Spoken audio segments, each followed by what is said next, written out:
জয় শ্রীহরি। আমি তনুশ্রী কৃষ্ণ সেবাদাসী তনুশ্রীর ঠাকুর ঘরে সকল ভক্তবৃন্দদের স্বাগত। আজকে বরুথিনী একাদশী, বছরের দ্বিতীয় একাদশী। এটি মহা বৈশাখ মাসের এটি কিন্তু শেষ একাদশী। যে সকল ভক্তবৃন্দ এই একাদশী পালন করছেন তাদের প্রভু কৃপা লাভ হোক এই কামনা করি। এবং যে ভক্তবৃন্দরা একাদশী পালন করতে পারছেন না, এই একাদশীর মাহাত্ম্য কথা শ্রবণ করলে প্রভু কৃপা লাভ হয় এবং এই একাদশীর ফলও লাভ হয়। তাই আজকের দিনে সকলেই একাদশীর মাহাত্ম্য কথা অবশ্যই শ্রবণ করুন। শুনুন, ভগবানের চরণে একটি তুলসী পাতা নিবেদন করবেন এবং নিবেদন করে এই একাদশীর মাহাত্ম্য কথা ভক্তি শ্রদ্ধা মনে শ্রবণ করুন এবং ভগবানের নাম কীর্তন করুন। এই একাদশীর মাহাত্ম্যটি শ্রবণ করুন। বৈশাখ কৃষ্ণপক্ষিয়া বরুথিনী একাদশী ব্রত মাহাত্ম্য ভবিষ্যৎ পুরাণে যুধিষ্ঠির শ্রীকৃষ্ণ সংবাদে বর্ণনা করা হয়েছে।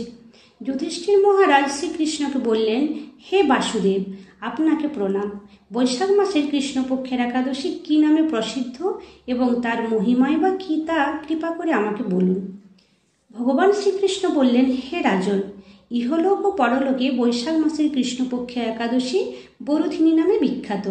এই ব্রত পালনে সর্বদা সুখ লাভ হয় এবং পাপক্ষয় ও সৌভাগ্য প্রাপ্তি ঘটে। দুর্ভাগা স্ত্রীলোক এই ব্রত পালনে সর্বসৌভাগ্য লাভ করে থাকে। ভক্তি ও মুক্তি প্রদানকারী এই ব্রত সর্বপাপহরণ এবং গর্ভবাস যন্ত্রণা বিনাশ করে। এই ব্রত প্রভাবে মান্ধাতা, ধুন্ধুমার আদি রাজারা দিব্যধাম লাভ করেছিলেন। এমনকি মহাদেব শিবও এই ব্রত পালন করেছিলেন। 10,000 বৎসর তপস্যার ফল কেবলমাত্র এক বরুথিনী ব্রত পালনে লাভ হয়। যে শ্রদ্ধাবান ব্যক্তি এই ব্রত পালন করেন তিনি ইহলোক ও পরলোকে সমস্ত প্রকার বাঞ্ছিত ফল লাভ করেন। হে নৃপশিষ্ঠ, অশ্বদান অপেক্ষা গজদান শ্রেষ্ঠ। গজদান থেকে ভূমিদান, তা থেকে তিলদান, তিলদান থেকে স্বর্ণদান এবং তা অপেক্ষাও অন্নদান শ্রেষ্ঠ। সেই অন্নদানের মতো শ্রেষ্ঠ দান আর নেই। পিতৃলোক, দেবলোক ও মনুষ্যেরা অন্নদানেই তৃপ্ত হন বা পরিতৃপ্ত হন। পণ্ডিতেরা কন্যাদানকে অন্নদানের সমান বলে থাকেন। স্বয়ং ভগবান গোদানকে অন্নদানের সমান বলেছেন। আবার এই সমস্ত প্রকার দান থেকেও বিদ্যাদান শ্রেষ্ঠ।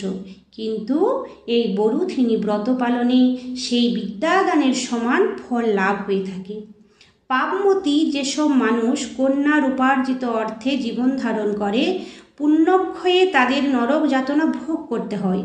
তাই কখনো কন্যার উপার্জিত অর্থ গ্রহণ করা উচিত নয়।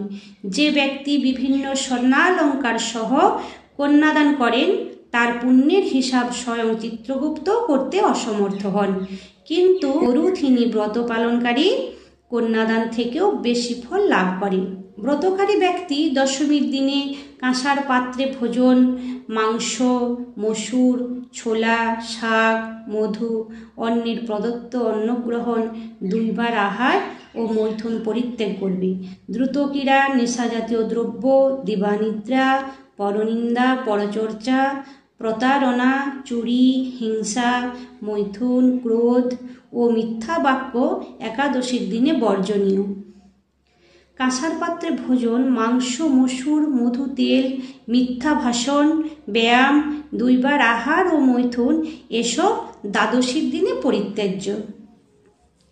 হে রাজন, এই বিধি অনুসারে বরুথিনী ব্রত পালনে সকল প্রকার পাপের বিনাশ এবং অক্ষয় গতি লাভ হয়।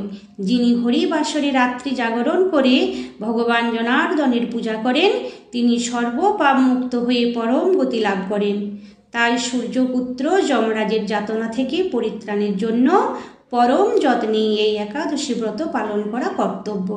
বরুথিনী একাদশীর ব্রত শ্রদ্ধাভরে পাঠ বা শ্রবণ করলে সহস্র গোদানের ফল লাভ হয় এবং সর্বপাপ থেকে মুক্ত হয়ে বিষ্ণু লোকে গতি হয়। জয় শ্রীহরি। এই হলো বরুথিনী একাদশীর ব্রত মাহাত্ম্য। জয় শ্রীহরি, জয় শ্রীহরি।